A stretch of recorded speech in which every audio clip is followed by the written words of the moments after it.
Hi guys, today I'm gonna wrap up my first half of October. So while this video goes up Wednesday, I am filming this on the Sunday, the 15th, so it's basically exactly half of the month, and I want to talk about everything that I've read so far this month. I didn't read like a crazy amount of books. Well, okay, for half a month I did read a big amount of books, but normally when I do these part 1, part 2 videos, I've already read like over 10 books at this point. I have read 5 novels and 1 audiobook, but the whole purpose of doing these part 1, part 2 videos is that these videos are not 15 minutes long. So I thought I'd actually try and make a shorter wrap up this time around. And yeah, I always feel like it's a little bit of gambling because I'm always scared that I will get in a reading slump or just won't be able to read as much in the second half of the month, and then I do like part 2 and I have like 1 book to talk about. But then again, I also feel like that's motivating to just read more in the second half as well. So yeah, long intro. I'm already having a great start into making this video less long. Oh my god, let's get into it. So first this month I finished the whole His Fair Assassin trilogy by Robin LaFevers. So I read Grave Mercy, Dark Triumph and Mortal Heart. Now I'm saying trilogy even though at this point it has already been announced that there's gonna be 2 more books in the series. As you might know, this book has been on my wish list for so long, and I finally bought it when I was in Southampton earlier this year, and I can't believe that I then still waited over half a year to finally pick this up and read it. I guess you can tell that I really loved it because I just finished the whole trilogy all in one go. This was everything that I had hoped it would be and so much more. I'm just so happy. It was so good. It was exactly what I was looking for. It was exactly what I was expecting. It was just so good. I'm just so happy I finally read this, and it's I mean, it was really time. It was really time. I can't believe I waited this long. Now, Grave Mercy was actually one of the books that I had on my 5-star predictions list. It wasn't quite 5 stars for me, but mostly because I knew that I would probably like the sequels even more, so I wasn't ready to give it 5 stars. I did give it 4.5 stars, and I feel like that's a fair rating and that's really good. Yeah, I think I've done well. It was so good. I really loved it. I actually really flew through this and the whole trilogy, even though this has almost 500 pages. It was just really the perfect book for me. It is really like actual assassins that actually kill people, but it still makes sense. Like, it's not just mindless killing people, like, oh whatever, I don't care, I just kill people because it's fun. It makes sense, but it is just a book where actual assassins kill actual people, which is just something that is really good. Like, if you're talking about, oh, this book has assassins, they should actually kill people, okay? It just really kind of fit the genre of like historical fiction / fantasy that I really enjoy. Like, actually this was a lot more historical fiction than I expected, but I really enjoyed it. I thought that the whole political aspect of it was just really good and really interesting, and the fantasy element that was added to it was also really well done. I was also really looking forward to the romance in this one, and I think actually this might be my favorite romantic storyline from the trilogy.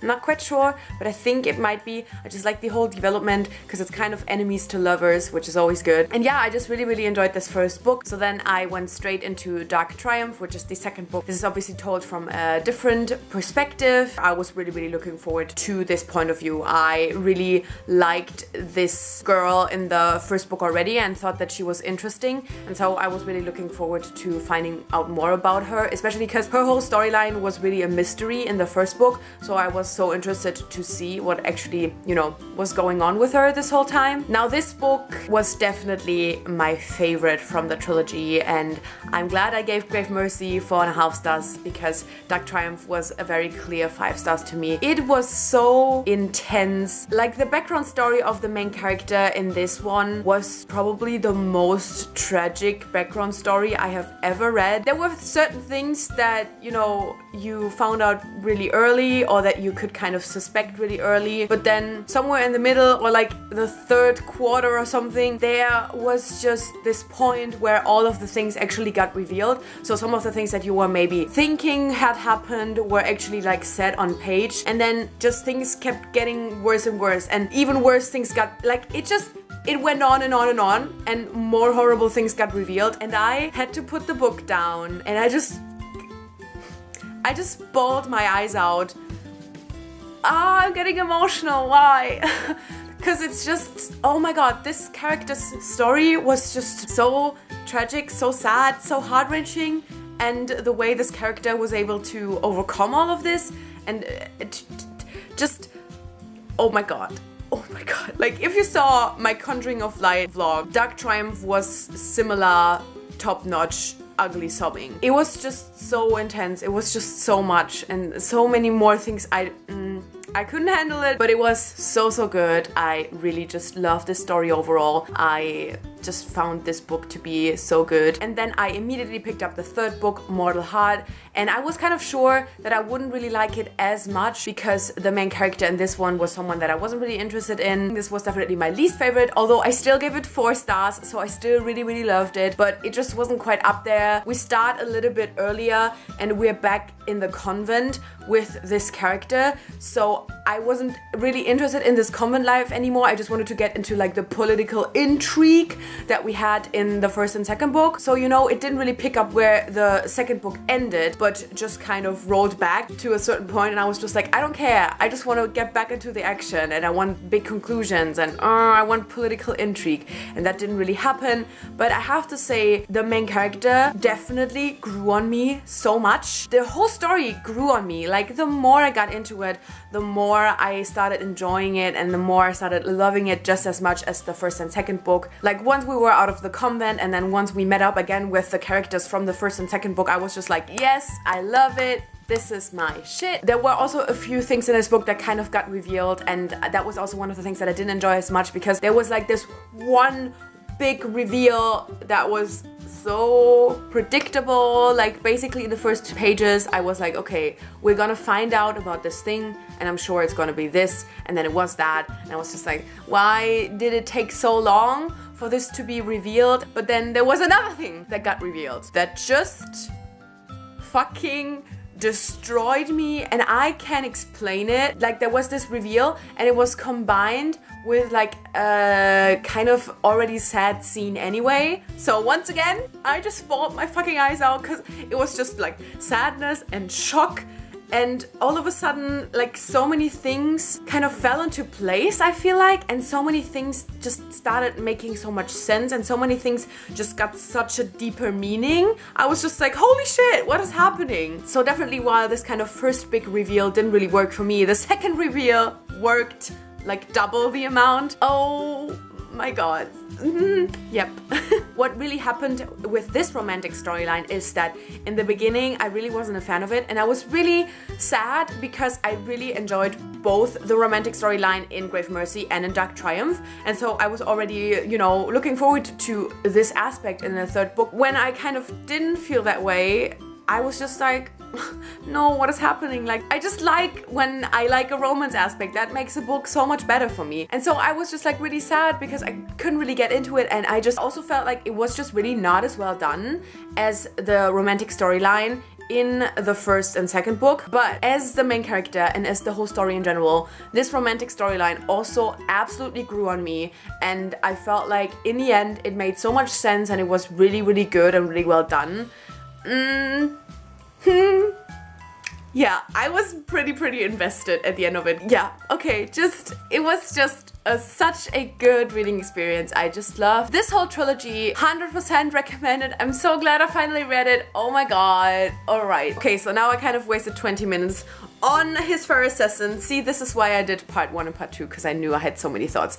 Anyway, so next I finished the audiobook for Strange the Dreamer by Laini Taylor. Now, I don't think that I would have read this book anytime soon if the audiobook wasn't available on Overdrive. I found this a lot less like hard to get into than I had expected. I thought that, you know, listening to this as an audiobook would maybe be a not so good decision, because I thought that you would probably have to pay attention like 100% of the time, as you have to do with most of fantasy. But I actually felt like it was definitely kind of easy to get into, and you didn't have to be like 100% there the whole time. But then again, I also found myself being so invested in this that I was kind of listening like really consciously the whole time, because I just really enjoyed it. Strange the Dreamer, was so good. I really, really loved this story. Laini Taylor is just such a fantasy queen. She is a goddess. She knows what she's doing. Her world building is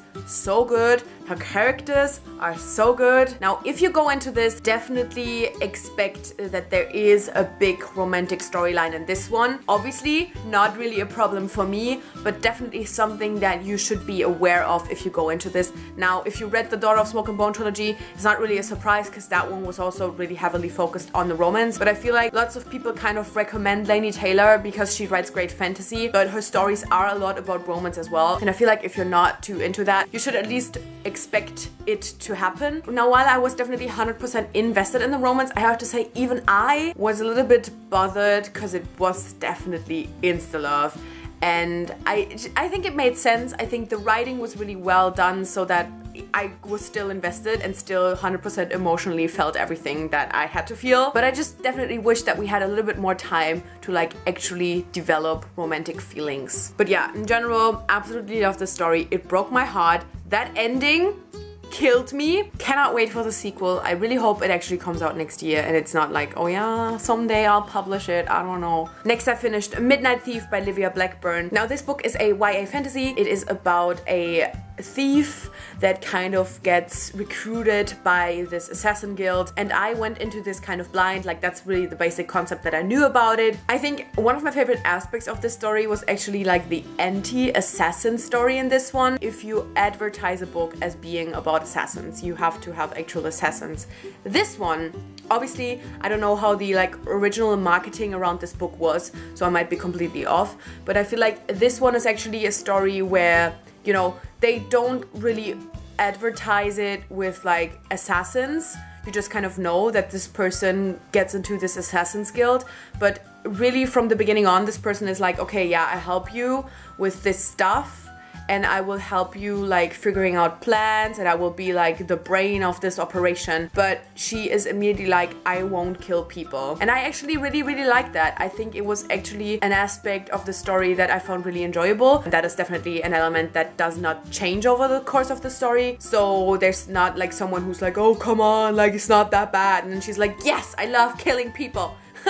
Yeah, I don't know, this was just one of these elements that kind of stood out to me in this story that I really enjoyed, that I think was well done. Now overall, I just think this is like a very basic YA fantasy. It's nothing super special. It's nothing where I would necessarily recommend it to you, but it's also not a bad book. I think it was just an enjoyable reading experience. I was definitely expecting this to be more of a historical fantasy as well, but there is definitely a really big fantasy element that kind of comes into play more in like the second half of the book. Still not really sure how I feel about that one. Like, it was well done, but I just wasn't expecting it, and I felt like the story kind of changed almost 180 degrees at that point, but it wasn't necessarily bad, just something that I wasn't really expecting. This is the first book in a duology, but I think that the ending was satisfying enough. I definitely think that this can be read as a standalone, and this is what I'm gonna do. Just don't feel invested enough to read the second book. Maybe someday, if I can get a used copy of it, I'll get it, but at this point I feel like this is definitely satisfying enough, and I gave it a 3 out of 5 stars. And finally this month I finished Behind Closed Doors by B.A. Paris. This is a psychological thriller, and I didn't really know anything going into this. This was just recommended to me, and then it was like a Kindle deal for like 99 cents, and I was like, oh